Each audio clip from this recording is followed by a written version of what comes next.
حضور پاک کی سنتوں میں وہ دم ہے، وہ اثر ہے، تمہاری چلت پھرت سے کئی کیڑے پناہ ہو جائیں۔ بات صرف اتنی ہے، دیوار کیا گری میرے خستہ مکان کی، لوگوں نے آنے جانے کا راستہ بنا لیا۔ ہوتا یہی ہے، کوئی پرانا گھر گر جائے نا، لوگ ادھر سے ادھر آنے کا راستہ بنا لیتے ہیں۔ آج ہماری جماعت کے اندر انتشار ہوا، نوجوانوں میں آوارگی آ گئی تو ہر کتا ہم کو ہی ٹارگٹ کرنے لگ گیا، ہر کتا ہمیں ہی بھونکنے لگ گیا۔ میرے عزیزوں، شدت سے آج اس صلاح الدین ایوبی کی بات یاد آتی ہے کہ آپ کو پتہ ہے ان کا دور ایسا ہے کہ یہودی مائیں، عیسائی مائیں اپنے بچوں کو تھپکیاں دے کر سلاتی تھی، کہتی بیٹا سو جا نہیں تو صلاح الدین آ جائے گا۔ حالانکہ ظلم سے کوئی تخت نہیں بچھایا تھا، سنت مصطفیٰ کا رعب ایسا قائم تھا، حضور کے عشق کا رعب قائم تھا، جس کی وجہ سے پوری دنیا میں ان کی توتی بولتی تھی۔ آج کروڑوں کی تعداد میں ہے، کروڑوں کی تعداد میں ظالم ہمیں آنکھ دکھا رہے ہیں، ہمارے بچوں کا قتل عام، ہماری عورتوں کی عزت نیلام، ہماری گردنوں پر راج، اور بغیر کسی خوف کے شاعر اسلام پر بھونکنا آج کی عادت سی بن گئی۔ نوجوانوں، تمہارے اندر اگر ضمیر بیدار ہے، غیرت موجود ہے، تو اپنے آپ کو بدل جاؤ۔ جواب دینے کا ایک وقت آئے گا انشاءاللہ، وقت آئے گا جواب دینے کا، لیکن پہلے میں آپ سے صرف اتنی التماس کرتا ہوں کہ اپنے آپ کو بدل لو۔ کل کو ہمارے پاس فخر ہوگا، فخر کے ساتھ کسی میدان میں اتریں گے تو تمہارے ہولیوں کو اوپر سے نیچے دیکھتے رہے اور پوچھتے رہے یہ کون سی مخلوق ہے، یہ کہاں سے آئی ہوئی جماعت ہے، تو ہم سینہ تان کر کے کہیں گے محمد عربی کے شعروں کی جماعت ہے۔ آج کیا ہم دکھائیں لوگوں کو؟ گٹکا کھانے والے لوگ دکھائیں گے؟ ہم نوجوانوں کو بالیاں پہنے ہوئے، ہاتھوں میں چوڑیاں پہنے ہوئے، چوٹیاں ڈالے ہوئے ہیں، جینز پھٹی ہوئی، اور بالوں میں داڑھیوں میں ڈیزائن کیے ہوئے یہ نوجوان لا کر کے ہم کھڑا کریں گے۔ میرے عزیزوں، دنیا کے اوپر اگر ہیبت طاری ہوتی ہے تو صرف عاشقان مصطفیٰ سے ہوتی ہے، حضور کے غلاموں سے ہوتی ہے۔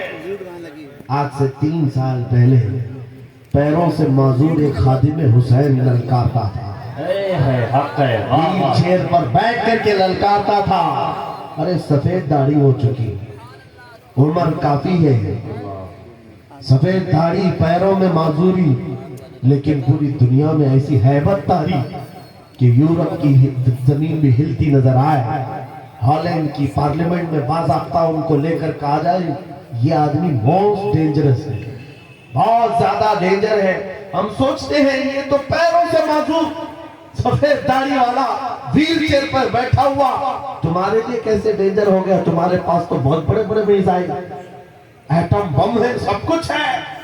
پتہ یہ چلا کہ رب تبارک و تعالیٰ جو ہیبت ڈالتا ہے وہ عاشق مصطفیٰ کی ہیبت ڈالتا ہے، نبی پاک کی سنتوں پر عامل نعرہ رسالت، نعرہ لگائی بلا تواز سے لبیک لبیک لبیک یا رسول اللہ، لبیک لبیک لبیک یا رسول اللہ، لبیک لبیک لبیک یا رسول اللہ۔ سیدنا عمر ابن خطاب رضی اللہ تعالیٰ عنہ کا دور ہے، صحابہ کرام ایک علاقے کو فتح کرتے ہیں، وہاں کا جو گورنر تھا، وہاں کا جو سلطان تھا وہ گرفتار ہو گیا، دوسرے مذہب سے تعلق رکھتا تھا اور اس نے تلوار اٹھائی تھی، ان کے خلاف قید ہو گیا۔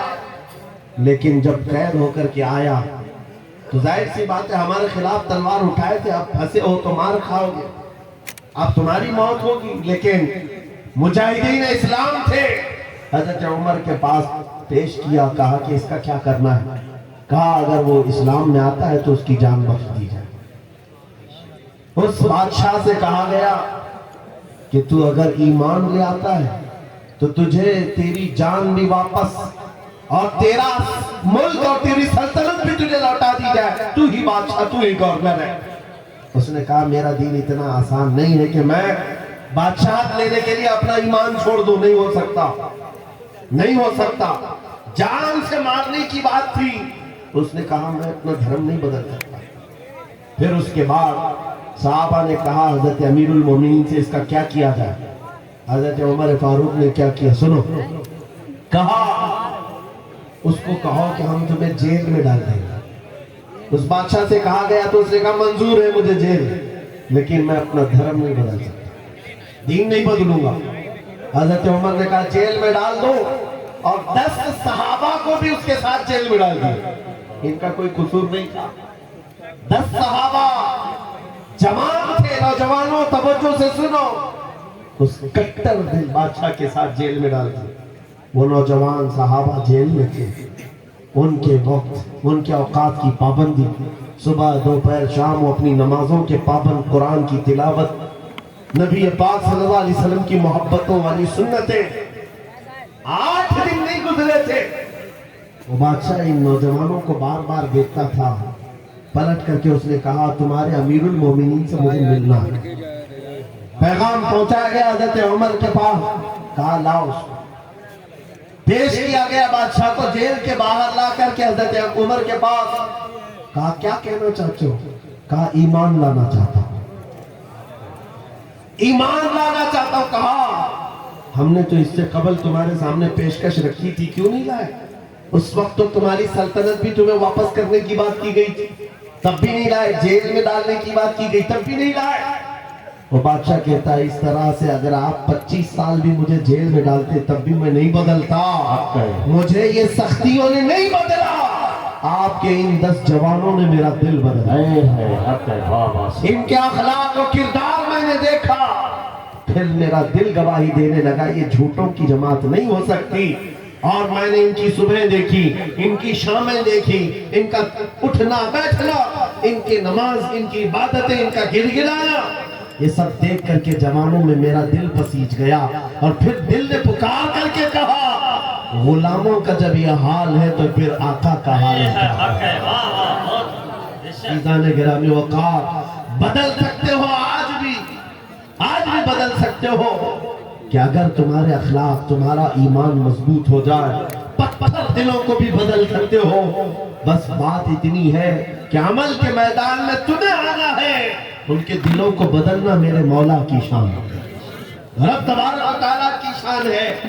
بڑے بڑے جلسے کر لیا, رات پوری جاگ لیا, لیکن تمہارے اخلاق نہیں سنور سکے تو یہ فضول ہو جائے, کوئی کام نہیں.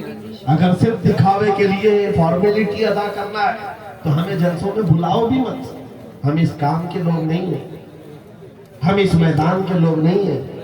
نہیں, ہمارا یہ پیشہ ہے کہ آپ کے پاس آیا, تقریر کیا, کچھ پیسے لے کر چلا گیا, اپنی کمائی کیا. العیاذ باللہ کبھی نہیں. صرف ایک درد لے کر کے چلتے ہیں کہ ہماری جماعت میں سے وہ نوجوان کس دن اٹھے گا جو اقبال کا جوان تھا. سنا ہے قدسیوں سے میں نے کہ وہ شیر پھر ہوشیار ہوگا.